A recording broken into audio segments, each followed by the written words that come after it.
El doctor Carlos Zapater, neurocirujano, está con nosotros, pertenece a la Fuerza Aérea del Perú. ¿Cómo está, doctor? Bienvenido. Buenos días. Vamos a tratar el tema aneurisma y prevención de lo que significa esta enfermedad que se puso mediática luego de las noticias acerca de la cantante de Corazón Serrano, que murió precisamente según lo que se manifestó a causa de aneurisma. ¿Qué es el aneurisma, doctor? El aneurisma es una deformación a nivel de las arterias cerebrales que en el 90% es de origen congénito. Si las arterias cerebrales tienen 3 capas, como si fuera una pared. Esas paredes tienen el tarrajeo externo, el tarrajeo interno de la pared, y en el medio están los ladrillos, los fierros, el concreto. Supongamos que así sea una pared de una arteria, y supongamos que en un punto microscópico de menos de 1 milímetro no existe esa pared, y solamente existe el tarrajeo externo y el tarrajeo interno. A medida que la persona va creciendo, que su presión va aumentando, el tarrajeo interno se pega con el tarrajeo externo y se sopla hacia afuera y se forma una especie de chupo. Ese chupo, esa dilatación que se forma en las arterias, se llama aneurisma. Cuando excede los 4 milímetros de diámetro, tiene alta posibilidad de romperse. ¿Y quién la rompe? La rompe la presión arterial, el estado de estrés, el modo de vida que uno lleva. ¿Ya? No es que se rompa por un golpe. Eso no es cierto. Eso no es cierto. Las aneurismas se rompen por la presión arterial creciente paulatinamente, por el estrés permanente en que uno vive, ¿ya? Y por el esfuerzo físico. No se rompe por un golpe. Una mala alimentación también influye. No, en esto no. En esto no interviene. Pero tiene que existir el antecedente, la disposición. Tiene que haber el origen congénito de haber tenido una mala estructura de una arteria a nivel microscópico. Ajá. Ya, hay familias que tienen, toda la familia tiene aneurismas. O sea, congénito, ya no es congénito, es genético en todo caso. ¿Ya? Pero la mayoría de veces son casos aislados. ¿Ya? Cuando se rompe un aneurisma, recién da síntomas. No da síntomas que me duele la cabeza de vez en cuando. Eso no es síntoma de una cosa como esta, de un aneurisma. Si se rompe el aneurisma, recién da síntomas. Y da un dolor de cabeza como nunca uno lo ha tenido. Y lo describen así. Nunca he tenido una cosa como esta. ¿Ya? Y ya. El aneurisma, cuando se rompe, debe ser tratado de inmediato.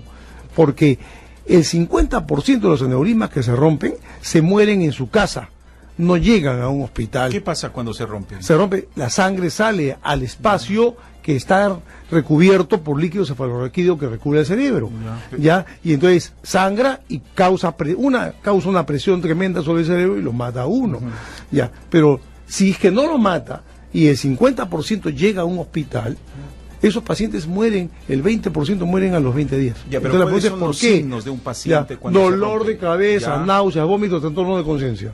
Pero ¿cuál brusco. De eso de un momento a otro, pero ¿eso se puede prevenir? No. ¿No? Desgraciadamente no. Entonces ahora, ¿qué cosa o qué examen podríamos hacer si es que tenemos familiares ya que acaban de tener aneurisma, ¿no?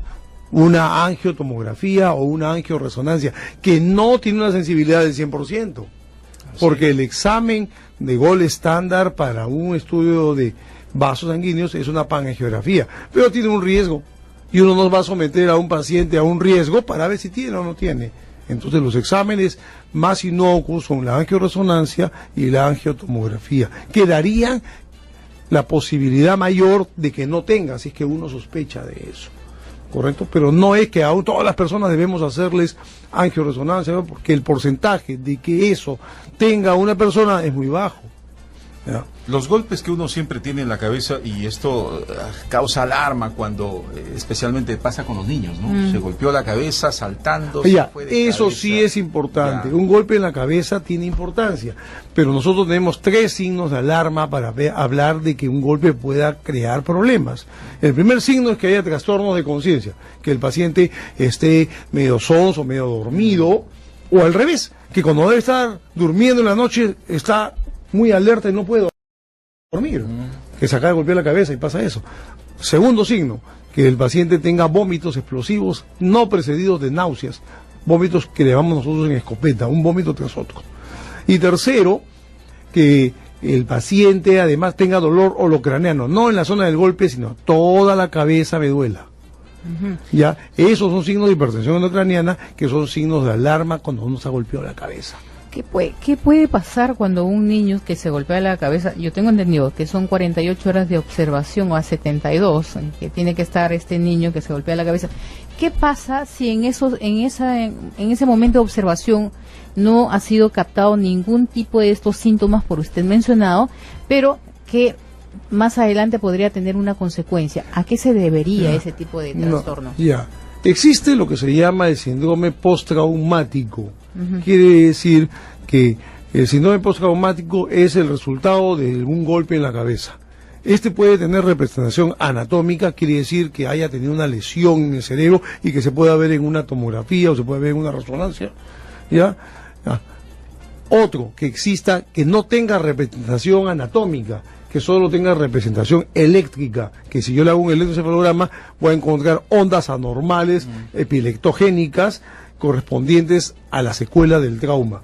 Y la tercera, que además el paciente no tenga ni signos de representación anatómica ni tampoco representación eléctrica. A eso me refiero. Y puede tener dolores de cabeza, cambios de conducta, y a veces se presentan hasta después de un año. Le comento esto porque yo tenía un amigo que se cayó de la moto, se golpeó la cabeza, se levantó, le hicieron todo tipo de chequeos, aparentemente no tenía nada. Justo al año murió y descubrieron que fue por el golpe que se dio en la cabeza. Bueno, es un poco raro de que una persona pueda morir al año. Habría que probar que eso suceda, pero sí puede tener cambios de conducta, puede tener problemas en el aprendizaje, puede tener dolores de cabeza o puede tener convulsiones, inclusive hasta los 2 años después. En 1970, un doctor Fischer demostró de que los pacientes que no recibían anticonvulsivantes en los traumatismos encefalocraneanos graves tenían al cabo de 2 años convulsiones. Entonces dijo, hay que darle anticonvulsivante 2 años. 1984, el mismo doctor dijo que bastaba darle 6 meses a estos pacientes que tenían traumatismos encefalocraneanos graves. Quiere decir que tenían manifestaciones traumáticas en el momento, ellos deben recibir tratamiento 6 meses. ¿Qué pasa si...? Permíteme, Manuel, tenemos una llamada. Armando, ¿cómo estás? Muy buenos días. ¿Qué tal? Buenos días, Yuli. Una consulta para el doctor. Quería saber si la pérdida de visión y el dolor de cabeza constante podría ser una posible síntoma de contraer aneurisma futuro. No. Generalmente cuando una persona tiene un problema de pérdida de visión, hay que pensar en el quiasma óptico, en la zona donde, en medio del cráneo, puede deberse a 2 cosas fundamentalmente. Puede deberse, uno, a una migraña, porque las migrañas van precedidas de trastornos visuales y de escotomas visuales. Y luego pasa un periodo de estado y luego viene el dolor de cabeza. ¿Ya? Otra puede deberse a una lesión a nivel del quiasma. A veces hay tumores de hipófisis que causan estos efectos cuando están creciendo. Las consecuencias de un golpe, y es lo que le quería preguntar, ¿qué pasa generalmente en los niños? Y quiero insistir en ese tema porque pasa casi todos los días. Y los niños se quedan con otras personas que no son sus padres a veces. Y ellos, es difícil que hablen la verdad, ¿no? Se golpeó la cabeza y se golpeó muy fuerte y no lo dicen. Claro. ¿Qué es lo que puede pasar? 5 años, 6 años y no se ha manifestado. Puede tener una epilepsia. Ya, y si puede no tener una epilepsia postraumática. Y si no se la presenta hasta los 14, 15 años, ¿quiere decir que no tuvo consecuencias? No, puede presentarse a cualquier edad. Si uno ha tenido un trauma en donde ha lesionado la corteza cerebral, puede tener un trauma, puede tener manifestaciones. No necesariamente a los 5 años, no necesariamente a los 10, a los 14 o 15 años puede presentar. Estelita, ¿cómo estás? Muy buenos días. Adelante con tu consulta. Para todos, yo quisiera consultar cuáles son los síntomas del aneurisma, porque un simple dolor de cabeza, ¿cómo me doy cuenta que tenemos el aneurisma? Esa es mi pregunta, señorita. El aneurisma es un diagnóstico anatómico, ¿correcto? ¿Qué es? Ya, quiere decir de que se determina que anatómicamente hay una alteración de un vaso. Ya, el aneurisma es una enfermedad en donde uno no tiene ningún síntoma hasta que se rompe, salvo raras excepciones. Hay un aneurisma de la llamada comunicante posterior, una arteria, en donde comprime al nervio, al motor ocular común y hace que el párpado se caiga. Bueno, lamentablemente el tiempo nos ganó. Un tema muy interesante. Será motivo, doctor, para que esté nuevamente con nosotros más adelante. Haremos las coordinaciones necesarias, Julie. Por supuesto, muchísimas gracias por estar con nosotros, solo que el tiempo es tirano en medios de comunicación. Nos vamos a una pequeña pausa agradeciendo la presencia del doctor Carlos Sabater, neurocirujano en Radio Nacional.